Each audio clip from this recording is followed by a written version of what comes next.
Dirty Truth Tellers.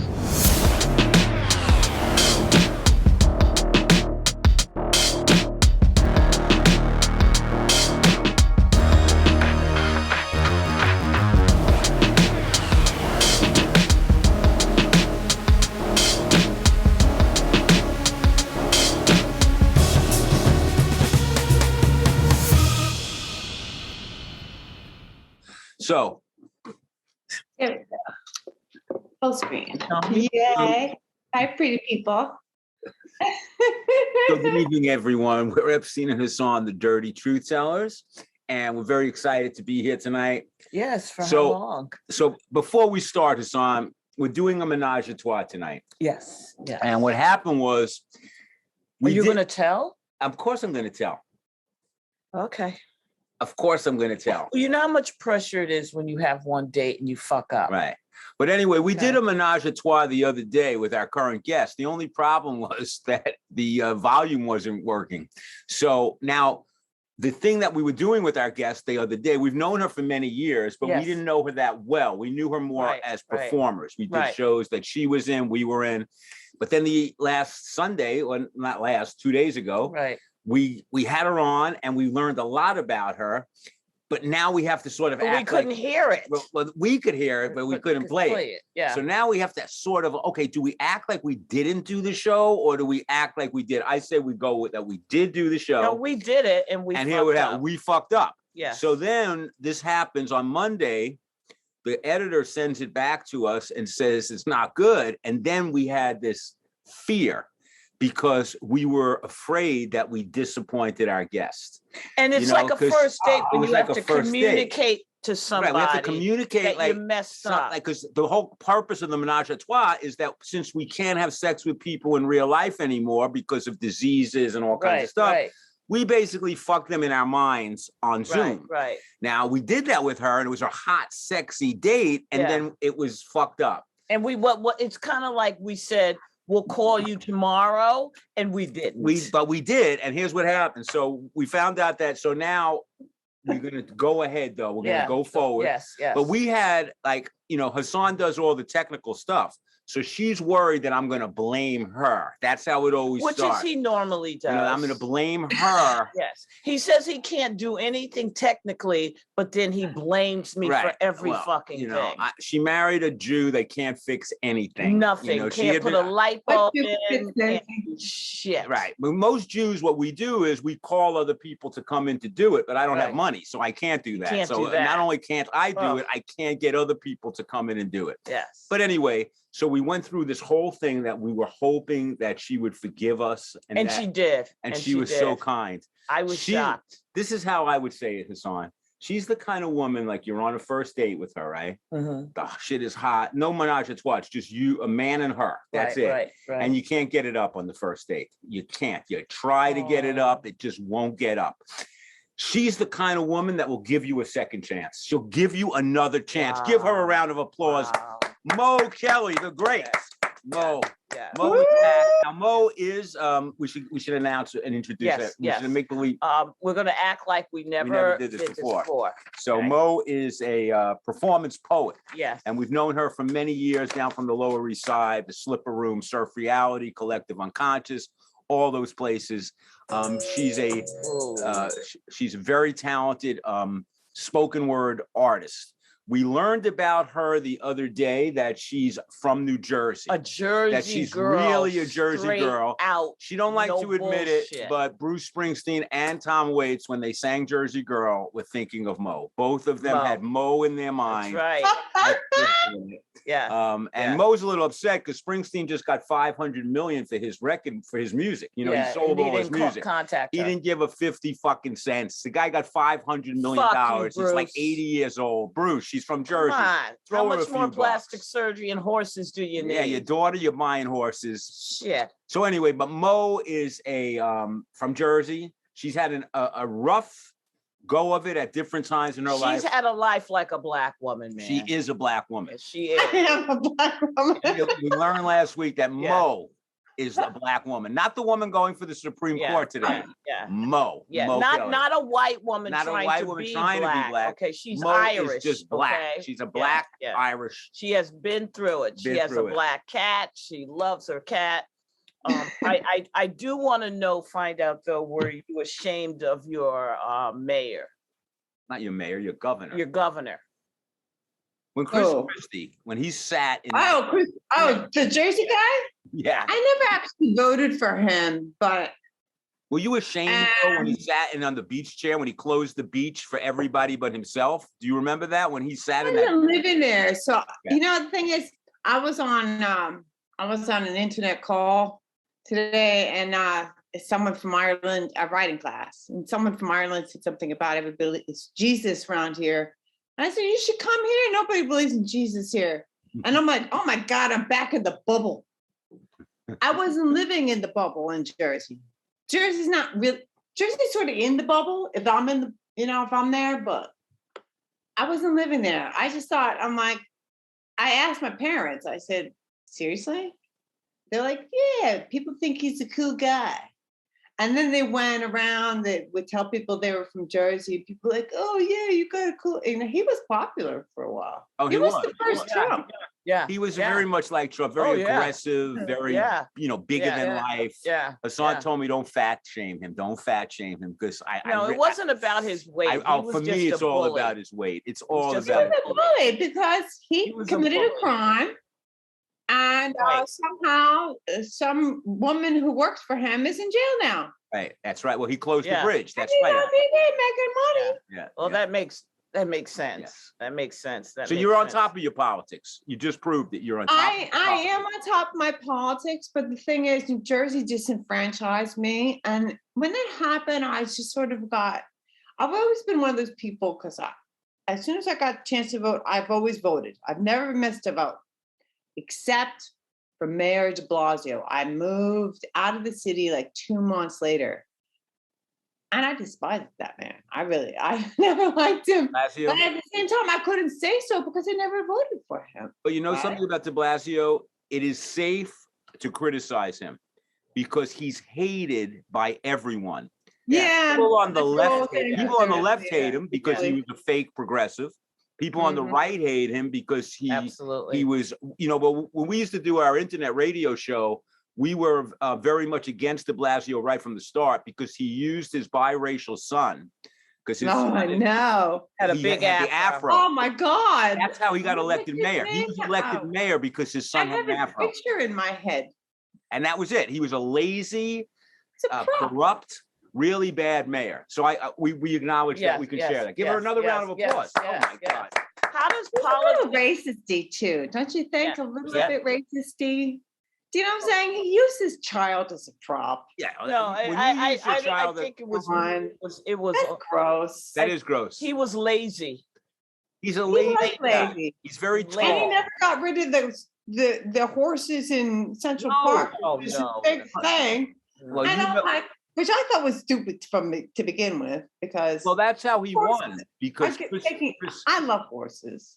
I donate to a charity upstate, for retired. How do you feel about the horses that work in the park, though? Yeah, but they get shoes that are like, mixed stripper shoes look small. Okay. So, from Jersey, horses. You know horses. Jersey is like Texas up in the east. If you're in Jersey, no horses. My town is in the middle of 2 train lines. Let me ask you, it's all rich people who live there. How does politics affect your work as an artist? Because you're a writer and a performer. Mm-hmm. Well, when the stock market crashed in 2008, I wrote a play called The Descent of Downsized Danny, or Downsized Dan. The person who videotaped it named it Danny because, I don't know, people can't listen to you. The play's called The Descent of Downsized Dan. Who's Danny? That's whole good. Time, like, hey Dan. Yeah. So it was a one-person show. I played 6 or 8 characters. I can't remember. And I wrote it really fast. So that really inspired that play because I just wrote a book about people who live underground.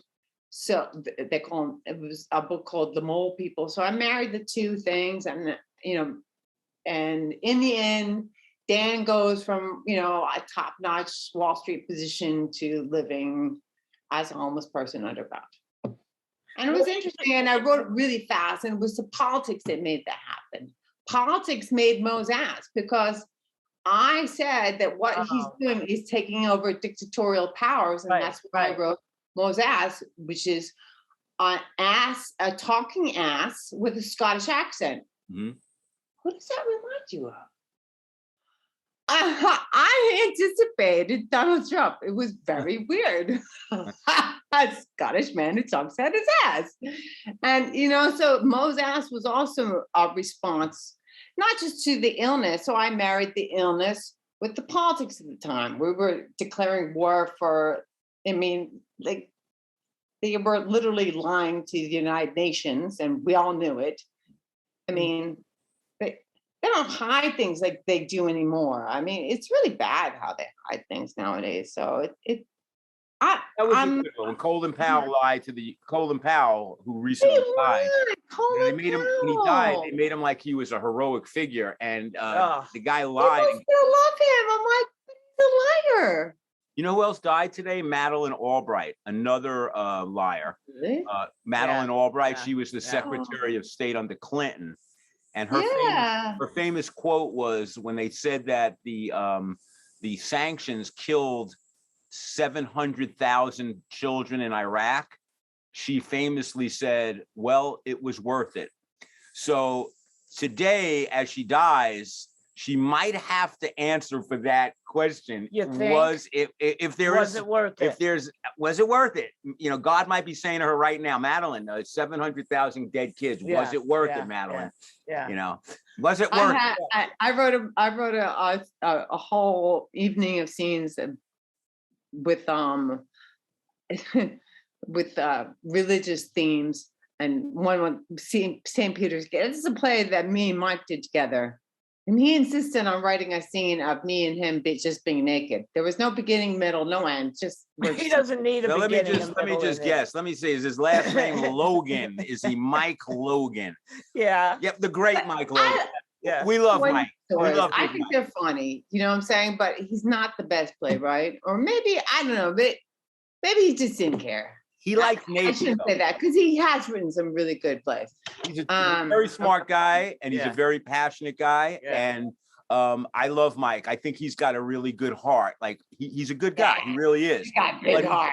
But he's perverted. He's a definite perverted guy. Yeah. Which all men are. All men are perverted. Way perverted. But he's more perverted than I ever knew. Like it took me a while to realize that he wasn't lying about me. He actually believed what he was saying. Yeah. You really got to stop telling people I'm your girlfriend, because I kind of want to get laid. It's a thing. So let me ask you. Can I tell her this story quickly, though? Just one quick story, because she's talking about writing stuff. I wrote a play at Surf Reality called Epstein's Wet Dream, when I was kidnapped by Black lesbians who forced me away from Hassan. And it was great, because that's what, writers can always do that. You write a scene where some beautiful woman makes love to you, because how else was Woody Allen ever getting laid in his life? He just wrote a lot of things for really good looking women, and then they fucked him later on. And I tried it with Epstein's Wet Dream. I didn't fuck any of those women. You were there. You know that. That's true. Johnny McGovern kidnapped me. Yeah. It was a great thing. Johnny McGovern kidnapped you? That's hot. Yes, he kidnapped me, and he carried me. John's a strong guy. I mean, remember that? He carried me. You were a girl. I was, but my fantasy. Ooh, sexy. I tried to get a boyfriend to have a threesome with me, and he's the one who suggested it. I was like, excellent. How about so-and-so, his friend? And he's like, no, a girl. I'm like, a girl? That's no fun for me. He's like, I'm not gay. I'm like, well, I don't care. Your friend is. So what's the problem? Exactly. You mentioned earlier about your illness. How do you bring that into your work and your dating life? I've mostly kept it out of my work. because I want my work to be somewhat last. But as far as dating life is concerned, I'm still the same person I've always been. So last week I told you the story, but some guy, says, "Oh, I don't know. I mean, I'd ask you out, but what if I want to ride a bicycle one day?" But I didn't tell you guys. The thing is, these people who would say this stuff to me, I'd be like, "Why do you assume I would say yes? You're not even remotely close to my level." So, and I don't know what men think. I don't know what's going on in their silly brains. I mean, maybe you understand because you've been married to a man for so many years, but I'm like, I don't really count because I'm not really. She asked me, not you. Okay? Here's your answer right fucking there. They know it. Exactly. They can't shut up. You have to be willing to be honest about what you perceive your happiness is at the cost of not having someone. There's a difference between being lonely and being alone. And being alone. And there are many people in relationships who are extremely lonely. Yeah, extremely. I know. Plus, Hassan does something. I'm picky. I'm very, very picky, and I'm not gonna lower my standards just because people have, issues with my disability. In fact, I went to my disability doctor today, and I'm having a problem with the Department of Transit because I can't get my disability tag for my car, so I can actually get around. And evidently, it's happening to a lot of people. But she says, "Oh, well, you fell. It has nothing to do with your disease." I'm like, "It has everything to do with my disease. If I could stand properly, Mm-hmm. See, she's got to get some of those files off of her desk, and she's got to write on them handled. So she is in a job position where her heart is no longer there. She's burnt out. She's angry, and who suffers are people who need these services. Said fucking suck. Yeah, go back to one thing you said though, because Hassan is willing to lower her standards. That's how I got in there. Had she not been willing to really lower her standards, I wouldn't be here. He's a very sweet guy. Looks, if you don't mind my saying something. Yes. Hello. Well, here's my move. It's about passion. The first time I'm with her, check out my move. Tell me if you think this is cool. You know how most guys on the first move you kind of make, you step in to get the kiss. Right, and you're during the first date, you're explaining to the dude out, what do you do yourself, so right? I'm like, all right, she thinks I'm gonna come in for the kiss, right? Right. But I didn't come in for the kiss. No. What I did was I went right for the tits. And I blocked. And she blocked it with a kung fu block. Yeah, I went for the Woo! Not grabbing my titty right away. That early. She popped me off like you're not this. grabbing my titty. You love to grab her tits. Right before You're gonna be in the grave being like, I went right for the tit because nobody ever goes right for it. That's what we want. We don't really want the kiss. We want the tit. I figured, all right, let me trick her. Bury me next to my wife with me holding her tits. Oh, I would love that. I would love that. To go into eternity holding a black titty. That would be a great thing. Yes. Then she tells me right from the start, I don't want to have children ever. So she made that really clear right from the start. Like, right. A lot of women say they don't want to have kids, but then later on they do. She was very firm on that she didn't want to have children at any point. Wow. That was very firm. And then the other thing, and here's the big one. She said, you're not getting in there when you don't have a rubber, if you don't have a rubber. And I try to convince her 100 different ways, like I'll do this, I'll do that.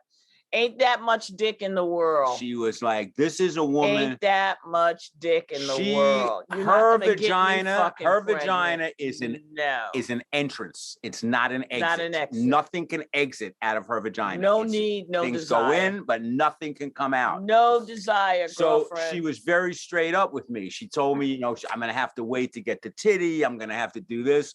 So she's very honest. And I think that's the key to a successful relationship. Now, are you ready for your surprise? Oh, yes. Because we fucked up and we felt really bad. although this has been fun, I'm glad we're doing it again. It's actually fine. Yeah. But we, you guys just wanted more. So we wanted more, exactly. I took one of your poems. Yes. And I hope I'm not being disrespectful to your Here work. we go. Go ahead. Okay, you ready? What did you do? Throw it in the mixer? Now listen. Can you hear the music? Yeah. There's it. Ha. Ha. How's your back? Bed is now on the floor. The lady did all the halting, or most when she realized, ha! I attacked the pain with an uproar laughter. Ha! I paused while breathlessly giggling at my wobbling. How's your back? How's your back? How's your back? How's your back? How's your back? I crack the snarl at the breathless sharp strike. I make it. I did it. Eventually, it's done. Let me help you, says the doorman. Door humans. Help is everywhere. Now home. Accomplished. In bed. Obviously. How's your back? Ha. How's your back? How's your back? Oh, that was great. That was great. It's wave feminism. I like the way you move your. Be who you are. I like the way you move your shoulders. Well, these are It's your quite- words. Yeah, man, there's gonna be a dance in my next play. I'm hot, taking actually. disability dance class right now. You have the movement. You have the movement. It's Yeah. a set. It's I very. still sexy. have the moves. It's Who very cares sexy. if I can't pirouette? And who cares if I can't walk correctly? Oh. In As- fact, these teachers are awesome. Super awesome. So what did you think of hearing your words? That was, I didn't recognize it at first. Honestly, I was like, I wrote that? Yes, you did. You know what you had us do? Oh my goodness. We were That actually. was awesome. That were was actually- really cool. Who wrote that? You did. We actually were listening believe to it. Korean pop music last night because Yes. of you. Yeah. It's actually not that bad. I was actually surprised. It's fun. I find it frightening. It's fun. I thought it was fun. I find it frightening. You know, it's like okay? a bunch of guys acting Frightening? black, Korean guys acting It's black. like they have taken every movement of Black R&B performers Yeah. down to the breath, and Oh, yeah. they're doing it. It's just like a carbon copy, only their faces are Korean. Yeah, I know though, because I'm a student of dance, and so most of this year, sitting in the shelter doing nothing. I was looking at the Instagram of the kids doing the popping and Michael Jackson stuff in LA. Mhm. This is group of people, and it's very addictive. You could just watch those videos for hours. I find the Korean like pop rock hip hoppy dance that they do, they spice it up with a little bit. It's sort of a mixture. Do you know what I'm saying? Because one of the dancers in this group that I follow, he's like very Martha Graham, and then he mixes up a little hip hop in it. I'm like, I love how they mix it. They mix Right. it all up. That's Right, what I kind of like about it. Right. They'll mix up R&B with, with popping, with hip hop, which they don't even know is hip hop. Everybody gets it wrong. and then throwing Michael Jackson, boom, all in the same dance. Oh, he definitely affected that age and that culture. I thought it was fun. Oh, It was yeah. like fun. It was fun. Yeah, Like people were having a good time. The band was having a good time. The Yeah, audience was having a good time. It Yeah. was entertaining and fun. And that's Yeah. that's what I picked up. And I was like, it still scared me. You That's know? all. I feel you. Yeah. It's very regimented. Yes. All the choreography is There detailed. was down no to improv every- in there whatsoever. No, the not band a- I follow, there are 3 decent dancers. The other 4, oh my God, you're gonna have the BTS army after you now. But they do. They did it. I think they did a song called Butter. That's a group. Yes, and that's the song I bought. That's the one that we Oh, that was we what looked saw. at. That was good. I like that. I thought it was good. Well, their outfits. I'm a Megan Thee Stallion fan, so I thought it was her song, and I bought the song, and then I was like, oh, it's this other band, this K-pop band, and I had been watching Korean drama because I don't know. I find American TV. Oh, I know. Don't they treat? I mean, if I have to look at more tits, come on. Don't they treat the girls, the women in those dramas? They're always getting their hearts broken by some fucking body in Korean dramas in a restaurant. Yeah, and it's a little too much, bromance. I think a little too much, but in reality, Korean men do wear makeup. Yeah. Well, it's a very, people are like, why did they bring Korean food with them when they go on tour? I'm like, you've never lived in a Korean community? Korean people can't eat anything but Korean food. You get that thing. Well, when we first started living together, there was a Korean deli right near our house, and whenever we would go in, it's like one of the 24 hours, they sell flowers, the whole deal. And whenever we would go in there together, I would notice that whenever she walked in the store, when she would go down the aisle, suddenly everyone in the store would take an interest in what she was up to. Like all the people that work there, because a Black person comes in the store, they all start following her son through the store. Yeah. And I watched this a few times because she's a local person. They never really recognized that she was local. But you know what I figured out?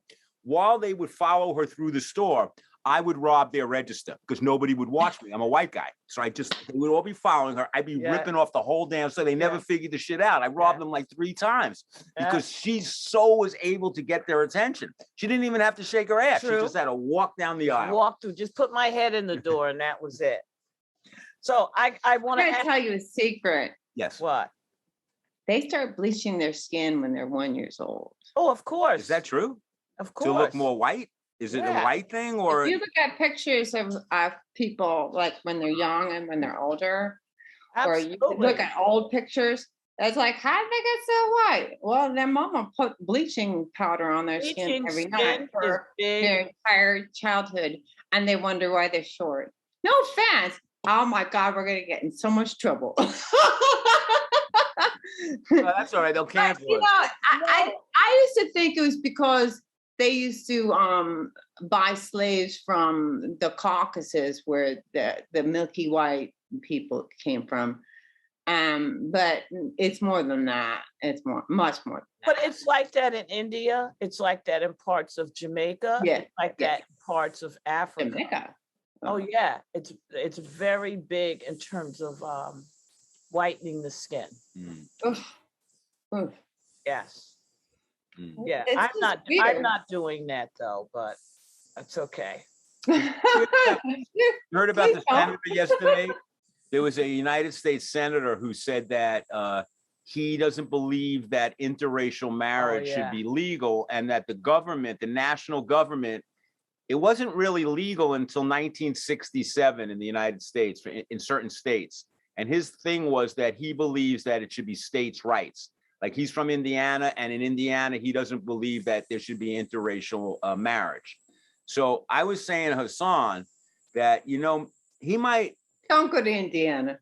No, here's the thing. No. I think if like 5 Black people in the whole state. No. If they didn't think gay marriage is illegal, you know who it should be? They shouldn't let white people get married.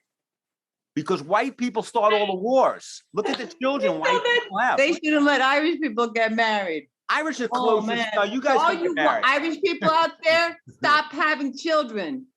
Right. And if you have diabetes, because Irish people, I know you have the diabetes, don't stop having children. Right, exactly. That's somebody. I think we have a political future. That's how we survive. Yes. We could do it. We can hit up so many markets. I can bring in the Jews. You'll bring in the Blacks. Yeah. You'll bring in the Irish. Yeah. You know, you might bring in some people that have physical disability. We got it all covered. We cover the whole spectrum. We, you know, as we got to combine it to one person, and we're going to get elected. Yes. I give us some lightning. I'm going to ask some questions. We don't know any sane people, though, unfortunately. Well, I don't. Mike I don't Logan. believe in sanity. Okay, I'm going to ask. My doctor's like, Do you go to a Jewish doctor, by the way? No, she's some white lady. Well, just a regular white lady. Yeah, and she was just on maternity leave, and you know, she showed me the picture of her baby, and you know how most baby pictures are like, oh, cute, you know. Most babies are ugly, right? Let's face it. Yeah. This is one beautiful baby. I'm like, Abby, and she's like, I'm like, oh, sorry. Do you call her Abby? She's like, well, we're still calling her Abigail. I'm like, okay. I said, was she born with hair like me? And she says, I'm basically asking if she's Black Irish. And she said, yeah. And then I'm like, and then it falls out. Yeah, it was like male pattern balding. I'm like, only a doctor would say that. But it occurred to me, I'm like, Doc, you're a doctor. Your body is smarter than your brain. Your body created a human being who's perfect. Mm-hmm. I mean, I don't care if the kid has two toes and 3 feet. Do you know what I'm saying? Right. The girl is gorgeous. And this brilliant brain doctor, you know what I'm saying? She's a brain doctor. But you can't buy wisdom. She can't see the forest for the trees. That science is not smart enough to know how to make human beings, but your body is. Yeah, humans, we think, True. we were talking about this. That's deep. Your body right now, your blood, your liver, your kidneys, your whole body is functioning without you having anything to do with it at all. I'm breathing. Everything works or doesn't work. The body is doing it. You're not doing it. I don't tell my blood to circulate. I don't tell it does it. It's the human ego, the mind, the part of our minds that thinks that we're so unbelievably great. We're not unbelievably great. We're really not. Humans are just like every other species. Like, we're just basically really smart monkeys, very smart monkeys. Monkeys that can invent missiles is smart monkey. That's all. Now, Hassan, do you have questions? Okay. So my first question for you is, when you get up in the morning and you leave the house, do you make your bed? Always make my bed. Okay. Have you ever cut your hair very short? I used to always have short hair. That's why it's so long nowadays. Okay. My hair was short. My parents never let me grow my hair out. So, and then I didn't when I was in my 20s because I was, putting makeup on, doing my hair, just seems just different, If your hair is short, you just rinse it and go. Did you date a guy that wore more makeup than you? Maybe. Have you ever dated a man that was wearing women's clothing when they were making love to you?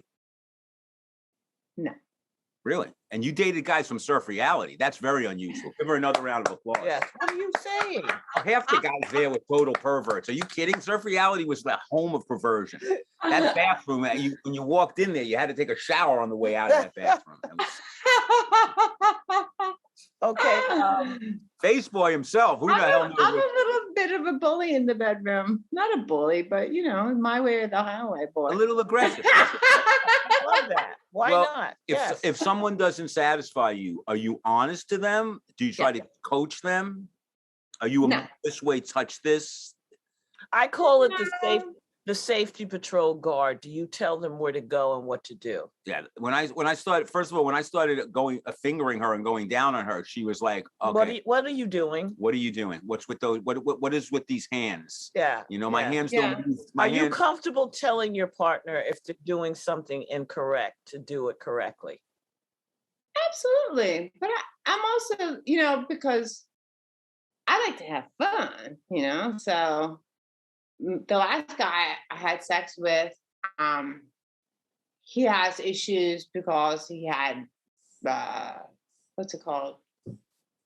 The cancer in the penis kind of situation, whatever that is. Cancer of the penis.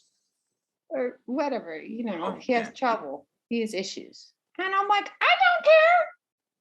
Yeah, there are other things. There's hello. Yes. Okay. We won't say who it is, but we interviewed somebody. And we had a great old time. I don't know. I just like to keep things moving. I like the whole idea of fingers and toes. As long as you can keep the connection and keep it rolling and keep it fun until you run out of breath.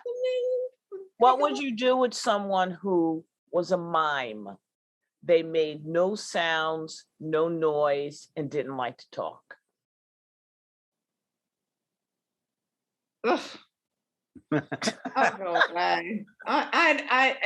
They would make me feel weird. I don't think I would be able to tolerate those people. I don't either. I talk too much. Yeah, I need a lot of stories. I need creativity. You can't repeat too much. You got to come up with some new shit. We've been humping for 35 years. We got to keep our creativity going. It's just like, this is challenging. Yes. I've seen I sit back in my pussy and I'm like, you know what? I really like the decoration. That's a problem. That's a problem. That's a problem. It can't be too serious. It's got to be fun. Well, I'm a comedian. Like when I go down on her, I'm still telling jokes. I want laughter. I don't even care if she like comes and shit. If she's laughing, I'm eating a pussy and she's laughing, then I'm happy. Yeah. Like I'm that. Laughter's really crying. Laughter is what gets my dick hard. Yeah. That's why I missed the 45. Yeah. All right. Live. There's nobody laughing at your shit. It's just like, I need laughter. Would you date a guy that wore a wig? Oh, that's a good question. A toupee. Yeah, if he had to. I don't know about the toupee, but if he had to, if he wanted to, I'm not picky about people's looks, whatever people need to do to make themselves feel good. It's all about how you feel on the inside. Let me ask you a question. My last boyfriend, I saw him across the way. He was 500 yards away, but I'm like, that man is mine. And we got closer and closer and closer. I'm like, I could feel his heart. We had sex that day. We said, hi, how are you? He spoke Jamaican. I spoke English. I'm like, okay, I don't understand one another. Let's go. That's even better. What's your age range? Like the youngest you'll go to and the oldest you'll go to? Well, I haven't dated anyone younger than 45 at this point because Colin was 46. So, and the eldest guy I was with was 72. Oh, that is beautiful. Let me tell you. 52, so he was 20 years older than me, maybe 20 years. If I could find a man 20 years younger than me, hit me up. But the fact that you fucked a 72-year-old man will guarantee you're going to heaven. I don't care what you did. Oh, no, he's a good lover. Well, that's what I'm saying. I'm an old guy. Like, I'm old now. I'm promoting old men. I'm thinking, okay. She drops dead. I'm going to go to a comedy club. Very good lover. Very attentive. Right from the start, here's what I'm going to say to the crowd. I know it's a long shot, but is there a woman under 30 that has had fantasies about fucking a Jewish guy, not in the best shape, balls on the floor, dick inside the body, in his 70s, but was very loyal to his wife, looking for love? Do you think I could find someone like that? I think there's somebody for everything. Not that I'm counting on you dying, by the way. Wait a second. You want a woman under 30? Yeah, right. He's delusional, okay? No. You don't want that? You might be able to get a 50-year-old woman, but maybe. Come on. Yeah. 30? What's up with those 30-year-old women? Why do y'all want 30-year-old women? What about a hot 50-year-old woman? Yeah. What are you talking about? I'm having sex with grandma every night. I'm not getting pregnant. I love grandma. Grandma's sex is the best. Stop calling her grandma. You know why? And here's why. It's not my wife, but you know why you ever see like young men with very old women and you think, well, she must have money? Not necessarily. These signals don't work for you. Not necessarily. She does. She has no teeth. She can give a gum job. Let me tell you, teeth ruin a blowjob. You start getting the biting and I have huge teeth and I give great blowjobs. Thank you. He doesn't know what the hell he's saying. Let's move on to the question. All right, questions. Okay. Go for it, Do Hassan. you shop at thrift tongue, stores? honey. Do you Shop shop? hard. Do you shop in thrift stores? Oh yeah, thrifting is my jam. Have you Okay. ever shoplifted? Oh, shoplifted? Yes. Would you date someone who didn't have a spiritual background? Yeah. I'm not picky about that. Would you date My some, thing is my thing. Would you date someone that had children? Oh yeah, definitely. Absolutely, actually. I love kids. And because you're Irish, would you have sex with Bono? Would you have sex with Bono? Never. Never. How do you feel about Bono? Fuck him. And fuck all Irish guys. Sorry. Okay. That's okay. No, we want to say fuck you to Bono, but I don't know about all Irish guys. But Bono. I don't know about all Irish guys. I don't know. You remember Philip Lynott? I have a from little Thin Lizzy? itsy bitsy problem. But maybe, maybe my next man is going to be Irish. It all depends. All humans are different. Yes. So that's a terrible thing to say. So No, Bono has issues, I think. Yeah, I think so too. yeah, it's yeah, he has a lot. So where are you at in terms of your writing, and if for the rest of this time coming up, what would you like to do? Well, what do you mean? Like, Do a show? Would you like to present a show? well, I really want to figure out where this dance class is going to go. I really want to put this show together, but I really want to find somebody who's going to produce it because I ain't paying that money.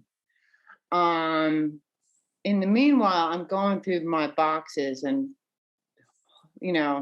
maybe when I get some money, I'll publish them. But my writing coach is Girl Bomb, Girl Bomb. Yes, yes. So she suggested I, self-publish, which is a great suggestion because she says, you go out and about, you sell your books when you're out. Right, exactly. Exactly. And I was like, oh, that's a good idea. And so I actually haven't been out that much because I'm still waiting on my stupid tag for my car. I moved, when I was in the shelter, I was in the city. So I had to move my car around and had to be around. But now I'm sort of like stuck because I can't move my car because it's in the sweet spot. Right. Yeah. And I'm waiting. I haven't even gotten my rejection letter so I can go fight it. You know what I'm saying? Like, I'm on tenterhooks, it's not one thing, it's another, Oh my gosh. But you have such great energy. You have such great energy and you have such a will to live. You're inspiring. Yes, she is. Yes, she is. I sometimes say I'm the most courageous person I know. I am glad that we fucked up the first thing, so we had to do it again. So much more, and we're gonna make sure this doesn't happen. When we have sex with her tonight, because we already did you the other night, by the way. You were very good. You did me, you had me, we had you dancing. We had you dancing. We played you ran me. Megan Thee Stallion, and Megan was showing you her moves, and we were doing it, and Hassan was telling me, Big Daddy. She called me Big Daddy. The whole thing, like I Big Daddy. You know her song Captain Hook? Megan's song? She has a song, listen to it, it's called Captain Hook. She likes a guy with a dick with a hook. Like a hook. That's what that's about. I'm listening Hook. to the lyrics. And it's just like, girl, you are something else. Definitely, that was a Captain Hook from Peter Pan. I love it. She likes a man in the front and a woman in the back. She likes a banana split. I mean, she is just. How come you seem so tall? I love how she owns everything. I love how she's, she went on. She's not apologetic. Degree in like accounting or something like Not that. Oh, yeah, I heard about that too. She's not apologetic. And she's young and she's not apologetic and she doesn't care. And Cardi B says, you want to do a song called Wet Ass Pussy on national TV? She said, yes. I would say, let me think about it. No, you know. And then, you know, I'm not a big fan of thought. To me, it's just like an instruction manual on how to, you know, how to dance properly. Do you know what I'm saying? Right. Shaking your ass doing that thigh thing. It's like, okay, thank you, Megan. But she has much better songs. So I had a friend, you know, she loved her and so Hottie Summer 2022, it's gonna be fun. It's gonna be fun. Well, I want you to keep doing your work, keep the spirit, and most importantly, keep those shoulders moving. Okay. Oh, look at that. And thank you so much. And if we fuck up, we'll call you Thursday. We'll do it tomorrow night again. Okay. We'll just keep doing it. We'll just keep doing it. Let's just keep doing it. You know, a good trio. Yeah, I look forward to like it a trio today. now, you know. And you're wonderful. Thank you so much. Thank you so much. Give her a big round of applause. Yes. We are Epstein and Hassan. Yes. Bye, Mo. Bye, Mo. Take it easy. Thank you.